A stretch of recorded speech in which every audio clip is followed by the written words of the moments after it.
And away we go. It is the Nightcap, brought to you by Hail Mary Sports Bar right here on BearcatJournal.com.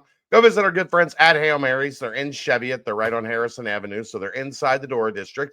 You can go from bar to bar with your drinks, but no need to do that. You can just hang out right at Hail Mary's. They've got 27 TVs, a 9-screen video wall.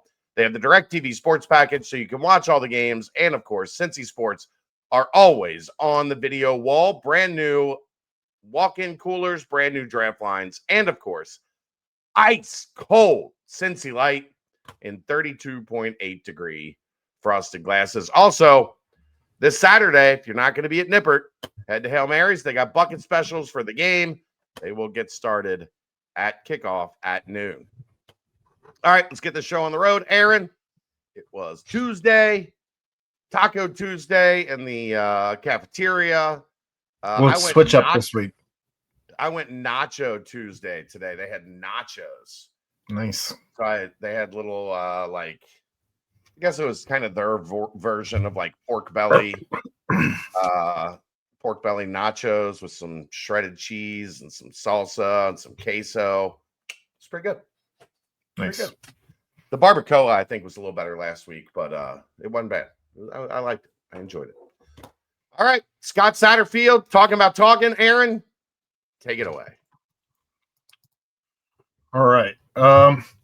So Satterfield started off, and he said that the guys came out great to start the game. You had 40 plays offensively in the first half, and about half of that in the second half. So you have to protect the ball. They said that a lot of that had to do with the turnover.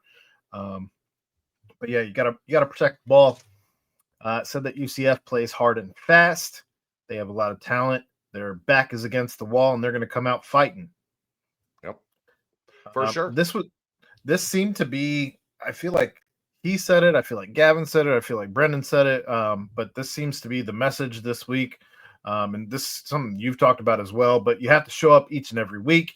Every practice has to be the best practice every single day. You can't relax because as soon as you do, someone else is going to beat you. And in some iteration of that same message, Brendan and Gavin both said the same thing. So they're certainly trying to not lose sight of the fact that you have to one game at a time, one practice at a time, one day at a time, one play at a time during practice. Like they all said the same type thing there. UCF's got enough talent on defense to make things trouble. Uncomfortable. Yeah. And they can run the ball. So they can eat the clock and they can bog your offense down with their defensive line. They're not great against the run, but they do a great job getting after the quarterback. They don't let you really get into a rhythm. We saw that with Kansas, who only managed to put 27 points on them. So you're going to have to play well to win this game. It came down to the wire against Kansas when they played UCF. And they're going to come in here looking to upset whatever momentum you've built for your season. Mm-hmm. So, they're going to be a problem. Cincinnati's got to play well to win this game. You can't just show up and win it. Said that Gavin is the best leader. He loves this place as much as anyone. He has helped the transfer linemen slide right in, and when the offense has success, the offensive line gets recognized. Said that UCF has a talented defensive front. They are fast and twitchy, and they create havoc. They seem to always have 6 in the box, and so you have to establish the offensive and defensive lines. You got to figure out who you're blocking. If they got 6 in the box and you only got 5 blocking, you got to figure out who you're going to block. But he said that they asked a lot of Christian Harrison, but he's mentally tough. He's been able to answer the bell. Said that they were leaning on Joe Royer a lot, but he's been unable to get a lot of targets because he's been double teamed. And in the one-on-ones, they expect him to win those matchups. He caught 4 out of his 5 targets, so seems to be coming up big there. Said that storming the field builds great memories for the students and fans. He seemed to he liked that one. He was smiling. He really enjoyed the fact that the kids and the students and the fans rushed the field. He loved it. Here's the thing. 45, 50-year-old men sitting on their couch complaining about that, go to hell. Like, these are 18 to 22-year-olds, and they will talk about that for years and years and years and years and years and years as a core memory of why they're a Cincinnati fan 30, 40 years from now. Like, sure. Let them have their fun. Like, as long as they're not doing it just like for every game or whatever, like, let them have some fun. They're kids, they're college kids. They're putting time and effort into supporting the program. If your team gets a big win and they want to rush the field, let them rush the field. Well, and the student section stayed the entire game. When was the last time you saw the entirety of the student section full to capacity throughout the entire game? Yeah. You earned it.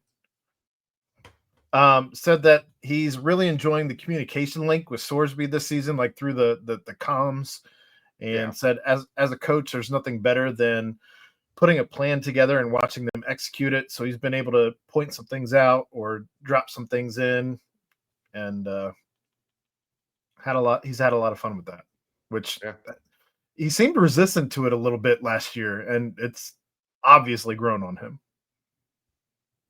For sure. I mean, but that, everybody's resistant to it until you get used to it. And then when you get used to it, you're like, oh, I kind of like this. This isn't bad at all. And I'm sure he's figured out some nuances and some different things that he can do. It turns off, at 15 seconds, I believe, on the 15 seconds on the clock. So said that the red zone is difficult with bodies on bodies. Sometimes the defense wins, but they want to continue to be aggressive and push the ball into the end zone. And he feels that they've had a great balance to be able to run and pass into the end zone this season. Straight up, the red zone efficiency of this team has been phenomenal. It's both. It's both, Aaron. It's proficiency and efficiency. Sure. That works with this group because they're doing both. They're proficient and they're efficient. Had to. He said that Sorsby has confidence because his wide receivers are winning their one-on-ones. It's not just one guy doing it. This week we saw 6 guys. Last week we saw 9 guys. He's spreading the ball around. You, of course, would want the completion percentage to be a little higher than 52. But, yeah. But it's been 70 for most of the year. So, it's fine. He said that Tawi and Evan are finishing their runs in practice and competing in practice, and it's translating on Saturdays. Said that Miles Montgomery runs hard and fast. He looks like he's breaking more tackles now than he did here. He's strong. He's over 200 pounds. That's a big dude. Yeah. Said that the stadium, the fans, our guys making plays and winning are all very positive for recruiting visits. So obviously it was a very successful recruiting week for Cincinnati this past week. He's looking to build on that for this upcoming week against UCF. And closed off by saying every game matters in the Big 12. No one's out of it. Every game is more competitive week after week.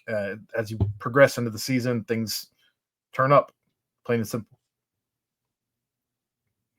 Moving on to Christian Harrison. He said, with this defense, it takes reps to make plays. He's taken more reps as the season's progressed, and now the plays are coming to him. And he finished with 10 tackles in this one to be the second leading tackler. Said that all 3 quarterbacks for UCF bring different things to the table, but you come out and do what you're supposed to do regardless. If you remember correctly, last season, UCF had 2 different quarterbacks in that game, and it came down to the wire in that one. I don't necessarily expect anything to be any different this week. UCF brings out their best swing against these Bearcats. Said that there's a balance between being physical and playing past that line, and they have to figure out how to play up to that line. That was talking about the Simeon Coleman hit, talking about the Logan Wilson tackle. They got to make sure that they're not getting penalties for that kind of stuff. Yeah. Said that the crowd was loud and disruptive, and with the offense, when Iowa State's offense was on the field. He said he didn't try and do too much. He doesn't try and do too much, and he tries to let the plays come to him. Said that Jake Golday's consistency every day. He puts in extra work, so it's really no surprise to see him balling out. Just extra reps, extra work in the weight room, just anything that you would ever think a player who's excelling in the ways that Jake Golday is, he's doing the work to do to get those results. He said that he knew because of the focus on the tight ends, it was going to be a big day for him, but that's just more opportunity for him to make plays. He took advantage. And just from the gun, when Tawee Walker comes to the sideline after that big hit, he said he knew it was going to be a physical game going into it, and that just kind of put the exclamation point on it. Moving on to Brendan Sorsby. He said that they crowded the box more and guarded the sidelines in the second half, and they made good adjustments. Iowa State, that is. He said he expects competitive games every week, and you have to continue to execute at a high level. Said that he appreciates the tips Satterfield gives in the game. He wishes he could talk back, but he never at any point thinks that Scott's talking too much into the comms. It sounds like that it's more just like, hey, I see something. Like, hey, maybe keep an eye on this. Hey, it looks like they're doing something here. Which it sounds like it's a really good relationship between those two. Yeah. Did you see what Tawee Walker said tonight at the coaches show? No, I haven't been on Twitter. I've been busy with George. He said, comparing UC to Wisconsin, there's way more heart and belief on this team, and it starts top down with the leaders. For those of you looking for culture here at Cincinnati, I think there's your answer. Yeah. He said Sorsby said UCF has 4 good pass rushers, and they go to work. You've got to have run and pass games going to slow them down. Said preparation has been the same before Nebraska up to now, and you have to continue to find ways to improve every week. He said he feels that they've found ways to improve every week, and they're going to continue to try and do that. He was a former teammate with Taven Jackson, and they talk regularly, but he doesn't know if he's going to play or not. He's not going to give him any of that insider information or anything. And he did say that when visiting Cincinnati, he knew he wanted to be here because of the relationship he had built with Coach Pete Thomas. So getting to celebrate with him is just kind of a nice thing because of their relationship that they've built. Moving on to Jalen Hunt. He said that he's finally doing what he always wanted to do, which is proving that he belongs here, and he's not used goods. He's actually still good. He said that everyone on the defense. Hunt. I do too. He was excellent on the mic today. Yeah. He said that everyone on defense can feel the difference on the field, and the leadership with him and Dante and Micah Coleman all being back. Said that the swagger isn't new this year. They just have all the pieces together now, and the whole team is, during the offseason, it sounds like even now they train together. So he's in groups with like Sorsby, and so you have offense and defense and like just guys working together. It's not just quarterbacks here, running backs here, wide receivers here. They're all integrated. He said it felt good to finally be on the winning end of a field rush because the last time he was part of a field rush, he was on the losing team, and said that he feels it was the best game of his career, actually, and it's enhanced by the fact that he feels that he has the support of his coaches, the team, and specifically Dante. So another hat tip to this coaching staff and what it means to another player who's not your typical speaking piece for the leadership or anything. Says that it was big for other guys to step up, not named Dante or Jake. So other guys, making plays kind of opened up things for Dante and Jake, but also just the defense is clearly getting better with other guys stepping into that, being him and Christian especially. Yeah. And he has never in his life seen what Tawi did to poor number 14. Not many have, my friend. Yeah. Not many have. Gavin Gerhardt said that he really enjoys this offensive line group. They tried to bait him into saying that this is the best. He's trying very hard to play the politician, if you will. And he said that he really enjoys this group. They do a great job communicating. They're improving every week, but he didn't go so far as to say that it is the best. It's the best. He said, what more could you ask for from a running back than what Tawi did? We all agree. Said that both illegal men. He said that both illegal men down the field were good calls. Speaking specifically about Tarantayo and then his own, where he stumbled and fell 5 yards and looked at the ref, and the ref looked at him. But he went into great detail about both of those plays, and I thought that was my favorite part of Gavin's entire presser. Said that the safety over pursued on Sorsby running wide open and doing his little high step that he had to reel back. And he, again, broke that play down for why it opened up so much for Sorsby running into the end zone. Said that Nick Cardwell is the best coach that he's ever had. And he said he loves all of his offensive line coaches, but this is far and away the best. And teaching him technique and all of that, where he went on to say that technique is going to be harped on this week and something that they have to make sure that they are executing at a very high level in order to contain this defensive front from UCF. Said when, things are going against them, whether it be the game itself, the refs, whatever is going on, he just keeps telling everybody in the huddle that you've got to take a deep breath and everything's going to be just fine. And that's his mantra over and over and over again. Said that win was against Iowa State was a top 1 or top 2 game of his career, as he got to be there for the first 2 years of his career, but he wasn't on the field except for 4 games in his second season. So he just kind of had to take it all in on the sidelines. And he said he has to keep the focus on one practice at a time this week. So again, just another one saying the same thing that they're all saying. Don't look ahead. Make the main thing the main thing. That's beat UCF.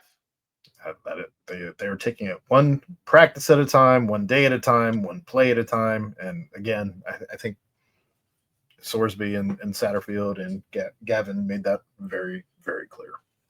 Yep. All right, there you go. That is talking about Talkin. Also got some stuff from practice from Coach Cardwell and Tarantayo and Joe Cotton. So those are on the YouTube page. Go check those out as well. But that's going to wrap it up. We'll see you tomorrow night, BCJ pod with Dave and I, and Aaron and I taking a look at the Big 12 Week 7 here on the Nightcap Week 7. Aaron, sheesh. It happens so fast. But anyhow, that's the Nightcap, brought to you by Hail Mary Sports Bar, right here on BearcatJournal.com. See ya!